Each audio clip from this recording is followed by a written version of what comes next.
Hello, good sir. It's a pleasure to dine with you. Hi, I'm Carnegie. I led the expansion of the American steel industry during the late 19th century. I mean, all you really need to know is...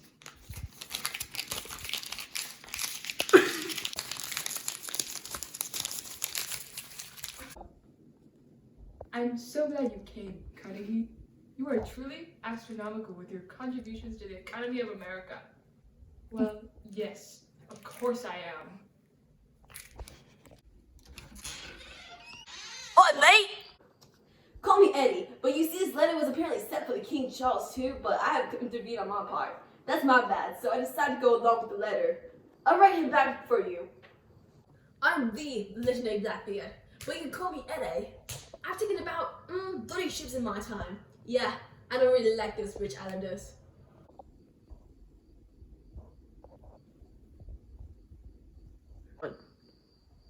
Is this the right place? Well, I kind of started this whole thing. I guess you can also call me somewhat of a pirate.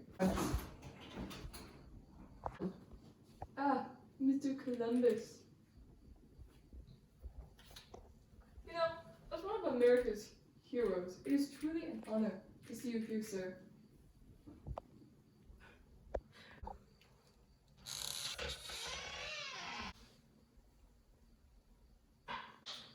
Welcome to my historical dinner party.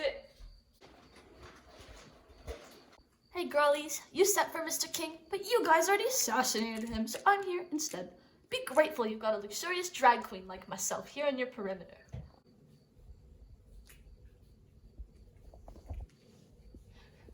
I'm an icon legend, okay? You know Stonewall? I was there. I dropped my purse on a police car and threw a brick at the cops. I don't even know what place Mr. Trump has to look at me like that, but he better sit his ass down. Pleasure to be here. I was the vice president for the well-beloved Andrew Jackson. Didn't he cause the Trail of Tears, though? Sorry, I can't hear that. Didn't he cause the Trail of Tears and abandon a bunch of treaties made to the indigenous people?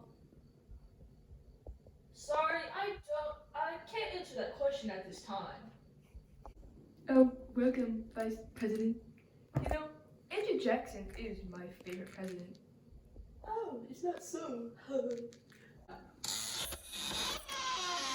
Hello, ladies and gentlemen.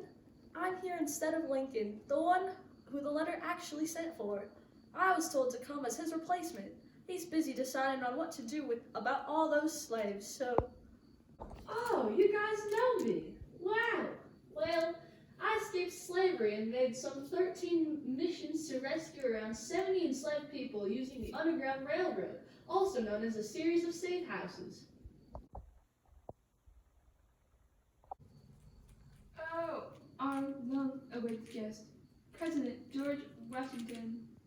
I pulled my horse outside. I hope that's okay. Well, I'm kind of a big deal apparently, but I don't think so. All I did was fight for freedom against those Brits and kind of become the first president or whatever. Well, we'll get your horse sorted for you. So, there's a reason I've called, well, most of you here today for this dinner party. You see, our country is getting out of a pandemic. Just terrible. But, I handled it very well. We've already handled it very well. My concern is, you see, my voters weren't very, fond of our vaccine to combat this virus. But I've already taken it. I mean, I got the virus from China, but they can't get around to accepting this medicine. So, what should I do? Do I appeal to the American people to help my presidency? Or mandate the vaccine so we don't all die? It's always the best to be a people's person. When you work for the president, I know that you've got to be there for your people. And when you are, it's what gets you the power you need to represent them. The people's safety should always be number one as president, shouldn't it? If not, you're favoring your power over the betterment of the people. Yes, Queen! Boots the house down. I have to say, I think you just sound more like a businessman instead of that damn president. You're just trying to figure I think it would be wiser to consider the voices on this side of the table a little more. You've got to take this diligently, taking in how certain people can be an advantage to you. The country should have a businessman as a president.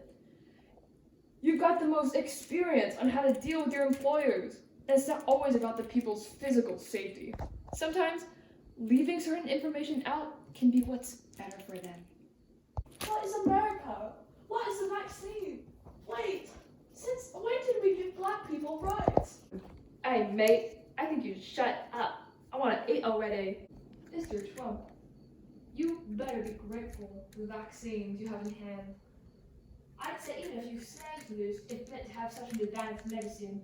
Back when my soldiers were in the trenches, we were dying there, here and there, from smallpox, for crying out loud. Oh, of course you bring that up. That guy has a point. He sounds like he's an important man. That's the president, you numbnut. Oh, well, gentlemen. Let's talk over dinner. I am about your most iconic delicacy of the current times. Ah, wait! I bet you never heard of M's before. A little look into the pirate's world.